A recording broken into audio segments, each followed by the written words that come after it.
Hi hello అందరికి నమస్కారం. So ఈ సెషన్ మనం 403 హెచ్టిపి స్టాటస్ కోడ్ గురించి డిస్కస్ చేద్దాం. See 403 status code indicates forbidden, that means restrictions, right? So this means that the server understood the request but refused to authorize it.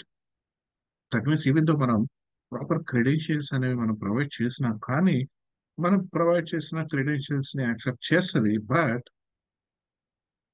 Request like resource ని access చేసుకోవడానికి మాత్రం అది refuse చేస్తుంది, right?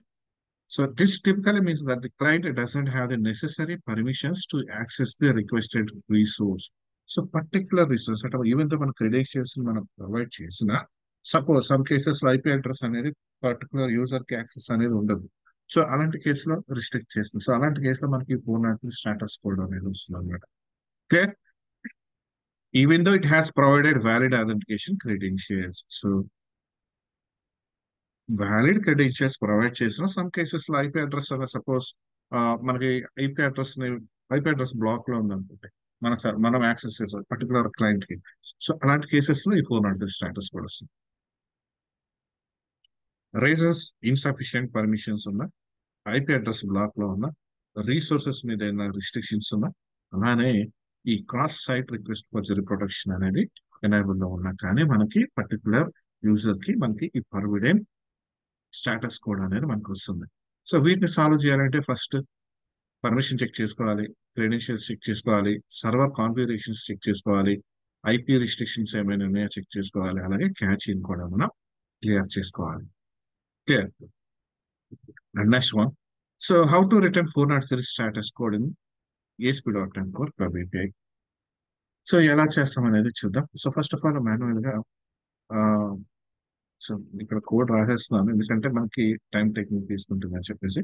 So first of all ఇంతకు ముందు మనం ఎలా అయితే చేసామో 401 సేమ్ అంతే. లైక్ పర్మిషన్ ఉందా, లేదు. సో పర్మిషన్ లేకపోతే స్టాటస్ కోడ్ నాకు 403 ఫర్బిడెన్ ఎక్సెప్షన్, లైక్ ఇది రావాలి, స్టాటస్ కోడ్ రావాలి అని ఇస్తున్నారు, రైట్? అండ్ మనం రన్ చేద్దాం. ఫస్ట్ ఆఫ్ ఆల్ ఇనిషియల్ గా పర్మిషన్ లేనప్పుడు స్టాటస్ కోడ్ అనేది,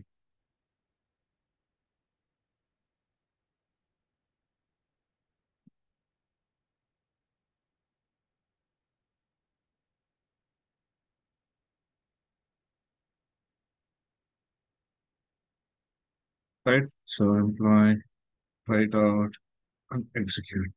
సో ఇక్కడ చూడండి 403 స్టాటస్ కోడ్ అనేది వచ్చింది. సో టైటిల్ వచ్చేసి forbidden. Clear? And next one, suppose status code return some data, status code అనేది సమ్ డేటాని రిటర్న్ చేయాలి అనుకోండి, రైట్? సో అలాంటి కేసులో వాటిని ఎలా చేస్తాం? స్టాటస్ కోడ్ తో పాటు మనకి సమ్ డేటా అనేది రిటర్న్ అవ్వాలి. సో అలాంటి కేసులో సేమ్ యాజ్ పర్మిషన్ ఫాల్స్ అయితే లైక్ ఒక ఆబ్జెక్ట్ క్రియేట్ చేస్తున్నాం, స్టాటస్ కోడ్ అండ్ మెసేజ్ అనేది సేమ్ స్టాటస్ కోడ్ లో స్టాటస్ కోడ్ తో పాటు ఎర్రర్ రెస్పాన్స్ అనేది ఏదైతే క్రియేట్ చేసామో అది ప్రొవైడ్ చేస్తుంది. So same for status code with some data. So status code and message అనేది మనకి ఇక్కడ ప్రొవైడ్ అయింది, రైట్? రెస్పాన్స్ బాడీలో మనకి సమ్ డేటా డిస్ప్లే అవుతుంది. అండ్ ఇలా కాకుండా సపోజ్ మనం కస్టమైజేషన్ చేయాలనుకున్నాం, సపోజ్ ఒక middleware, custom middleware ఒకటి యాడ్ చేసి చేయాలనుకున్నాం అనుకోండి. సో నేను ఇక్కడ కస్టమ్ మిడిల్ వేర్ ఒకటి క్రియేట్ చేశాను, request delegate. So custom authorisation middleware like request delegate. So request delegate అనేది ఏంటంటే లైక్ మన క్లయింట్ నుంచి వచ్చే రిక్వెస్ట్ ని తీసుకొని అండ్ అలాగే రిక్వెస్ట్ పైప్ లైన్ లో ఉన్న మెథడ్స్ ఏదైతే ఉంటుందో వాటిని ఎగ్జిక్యూట్ చేస్తుంది. అలాగే నెక్స్ట్ మిడిల్ వేర్ కాంపోనెంట్ లో ఉన్న నెక్స్ట్ మిడిల్ వేర్ కాంపోనెంట్ కూడా మూవ్ అవుతుంది. అండ్ అలానే పారామీటర్ కింద ఏం తీసుకుంటుందంటే కాంటెక్స్ట్ తీసుకుంటుంది. యాక్చువల్ గా పారామీటర్ కింద ఏం తీసుకుంటుంది మనకి ఇక్కడ కాంటెక్స్ట్, ఐ మీన్ ఈ HTTP context. So HTTP context ఏముంటుంది, మనం తీసుకున్న రిక్వెస్ట్ యొక్క కంప్లీట్ ఇన్ఫర్మేషన్ అనేది ఉంటుంది. అంటే దాని టైప్ ఏంటి, దాని స్టాటస్ ఏంటి, లైక్ దట్ మెసేజ్ ఎర్రర్ ఉంటే ఎర్రర్స్ ఏంటి, what is what, right? Everything ఈ రిక్వెస్ట్ డెలిగేట్ అనేది హ్యాండిల్ చేస్తుంది అన్నమాట. సో సేమ్ ఇదే ప్రీవియస్ లో మనం చేసాం, ఒక మెథడ్ తీసుకున్నాం, లైక్ ఇక్కడ రిటర్న్ ఫాల్స్ అన్నాం. సపోజ్ ఇక్కడ ఫాల్స్ అయితే status code, content type and customer response message ఇచ్చాం. Code and message. And next ఇక్కడ ఏం చేస్తాం, కస్టమర్ రెస్పాన్స్ జస్ట్ సీరియలైజ్ చేస్తాం. సో ప్రీవియస్ లో అయితే కంప్లీట్ లైక్ ఇక్కడ మొత్తం రాస్తున్నాం. ఇక్కడ అంటే context dot response dot write async, JSON serialization dot serialize, custom response అని ఇచ్చాం. సో ఇక్కడ మనం డివైడ్ చేసుకున్నాం. Okay, right, write sync write sync లో ఓకే, సేమ్. అండ్ ప్రోగ్రామ్ లో మనం దీన్ని ఎనేబుల్ చేయాలి, మిడిల్వేర్ కాంపోనెంట్ ని యాడ్ చేయాలి కదా. అండ్ ఇప్పుడు చూద్దాం. సో మనం ఇక్కడ ఏం ఇచ్చాం, కస్టమ్ మిడిల్వేర్ లో access is denied due to insufficient permissions. So ఇది చూద్దాం, మనకి అదే రిజల్ట్ రావాలి మనకి ఇక్కడ. ఓకే, మనం ఇది ఎనేబుల్ చేయలేదు ఇక్కడ.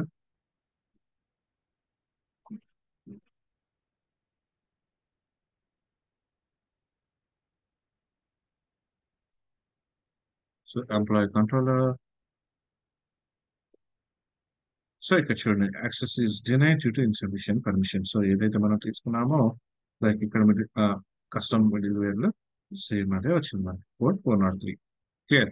So this the forbidden status code అనమాట. సో కాన్సెప్ట్ అర్థమైంది అనుకుంటున్నాను. సో ఇవన్నీ స్టాటస్ కోడ్స్ అనేది ఒకసారి ప్రాక్టీస్ చేయండి, గుర్తుంటాయి. లైక్ మనకి ఇది ఇంటర్వ్యూ పాయింట్ ఆఫ్ వ్యూలో కూడా మనకి అడుగుతారు. లైక్ 400 స్టాటస్ కోడ్ అంటే ఏంటి, 401, 403, లైక్ ఇలా. సో ఒక అవేర్నెస్ ఉంటుంది అనమాట. క్లియర్. సో మీ కాన్సెప్ట్ మళ్ళీ కలుద్దాం. Thank you.